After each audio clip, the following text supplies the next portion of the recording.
Welcome back. I'm Austin Westfall. A Pakistani man alleged to have ties to Iran has been charged in a plot to carry out political assassinations on U.S. soil, according to the Justice Department on Tuesday, and disclosing what officials say is the latest murder for hire plot to target American public figures. Retired Marine Intelligence Officer Hal Kempfer joins us. Hal, it's good to see you. We remember reports that there was a threat on Donald Trump's life from Iran. That was before he was shot in Pennsylvania. It was not connected to the shooting that actually ended up happening. So, Hal, is it clear that this new story that came out today, this threat that we heard, is this the same threat that we heard about previously? Have we been able to connect those two things for sure? It sounds like Austin, sort of the same thread, if you will, which is they have a long-standing plot. They want to avenge Qasem Soleimani, General Soleimani, if you will, the head of the IRGC, the head of the Al Quds Force, which is basically they work with these overseas proxies. They work with the Iranian-backed terrorist groups like Hamas, Hezbollah, and the Houthis and everybody else. That's what Al Quds Force is, and their head was killed in Iraq. That was an order by President Trump, and he was hit with a drone strike and eliminated when he was in Iraq. And they have had a plot to take out pretty much everybody in that top decision-making chain of command, to include President Trump, but also, Secretary Pompeo, the Secretary of Defense then, Bolton, who was the national security advisor, everybody involved with that.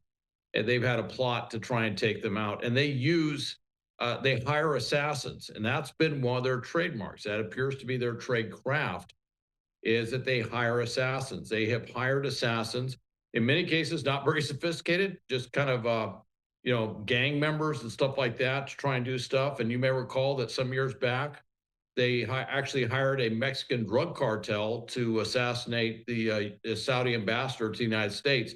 So that's what they do. He is a classic cutout. He is a Pakistani, although he claims to have a family, a wife and kids in Pakistan, and another wife and kids in Iran. And but he is Pakistani, and it appears he was heading back to Iran, and that's why they stopped him. It is believed that President Trump was probably one of his intended targets. But as far as the case goes, apparently he had not formally set what targets he was looking for. He was trying to hire hitmen, as it were, but it turns out these hitmen were actually undercover law enforcement. So he was, paying them a little bit of cash and stuff like that, and they were basically building a case. And when it looked like he was going to leave the country, that's when they lowered the boom and they arrested him. His name is Asif Merchant. My question was going to be for you, does he fit the bill of someone that would typically plot something like this? I was going to ask you if there even is a typical bill.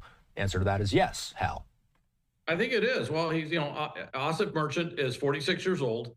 There was another Iranian operative who was also in his 40s. And you look for somebody to do things like this who has been around for a while, has enough experience, can go to these meetings with enough gravitas and stuff to set up these meetings, to hire these people. You wouldn't hire somebody, in their 20s to do this because, well, frankly, they may not be believable to whatever hitman you're trying to do. On the other hand, you want somebody, who's, basically able to move around stuff. You wouldn't want to bring in somebody who's been around for too long, because you want to make sure that they can get out of tight spaces and stuff like that if something goes wrong. And in this case, I don't think the guy had really that much tradecraft or ability. I think they were just using him as a cutout. And I have a feeling as this case rolls out, we're going to find out his and we use that term in intelligence, tradecraft, his ability to operate clandestinely and stuff may have not been that great. And maybe that's why. I also want to give some credit, though, to the FBI and some others. They've been watching the Iranians do this for quite some time. So they know how to pick up on this stuff. And one of the things that they like to do, other groups do this too, is they hire hitmen and saboteurs off the dark web. Well, if you know how to navigate the dark web, sometimes you can pick up on that early, and that may turn out to be how they got their initial connection and got their own undercovers working this case. I want to ask you about that actually. So, just a little bit of background on Merchant. He traveled to New York in April for the purpose of hiring a hitman, even paying a $5,000 advance to two would be assassins who were actually undercover law enforcement officers. He was arrested last month before he could leave the U.S., and the plot was foiled by the FBI. I'm curious, do plots of this nature get foiled more often than we think? Hal, these types of plots that never see the light of day, do they usually get reported to the public? It depends on how it goes. I mean, usually if it's here in the U.S. and there's anything like a criminal prosecution involved, it normally will make the light of day. And it's surprising how many of these murder for hire plots, a lot of them are personal. A lot of them have, and that's where it's easy to pick up on them because, there'll be a spouse that wants to, you know, basically hire a hitman to take out their spouse.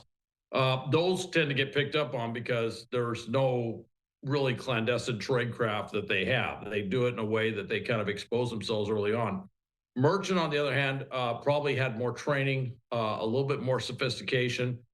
Some of these Iran, in general, the Iranian operatives tend to be among the better clandestine operatives out there. They have a lot of really time proven tradecraft. One of the reasons why, if you go back historically, before the fall of the Shah, they were very close to us. And the reason they're so good at some of this clandestine tradecraft is because, frankly, we taught them how to do a lot of this stuff. And when they changed regimes, it's not like everybody left. There were people that stuck around. They said, "Hey, I got skills," and they kept doing this stuff. And they have had a lot of experience over the years working with various different groups like Hezbollah and others, and passing on their knowledge and skills to them. So he would be, I think, kind of typical of what we would see. And you do see the kind of the cutout, the deniable cutout, which is, even though it's very clear he's got deep ties to Iran, he's technically Pakistani, so he's probably traveling on a Pakistani passport. Interestingly, when he was recruiting the hitman, he even talked about, he says, "Well, I want to do something because the United States has done so much harm to Pakistan." I had to stop and think about that. I was like, I'm not quite sure. He must have some very ignorant hitmen he was talking to, because historically, the United States has been actually a pretty good ally with Pakistan for quite a bit. I mean, the only thing that we did would really irritate them was we took out Osama bin Laden, and we were a little bit irritated that Osama bin Laden was living openly in Pakistan. So there was a little bit of quid pro quo on that one. And but generally speaking, we've had a pretty good relationship with Pakistan for many, many years. So I thought that was kind of odd that he used that as a gambit conversationally with the hitman, because it just doesn't quite add up. Although he probably said that because he just didn't want to say who he's really working for, which was Iran, because that would send off alarm bells. Why would Iran want to kill Trump? Soleimani, basically the Soleimani, assassination, if you will, the targeted hit, if you will, the target elimination of Soleimani. That was what really set them off. Of course, they have other reasons to be upset because the Trump administration, shut down basically the nuclear deal, if you will, which was a multi-party agreement, if you will, but it shut that down, and the U.S. pulled out unilaterally on that one, which basically undid that. And also, he had that the Trump administration had imposed.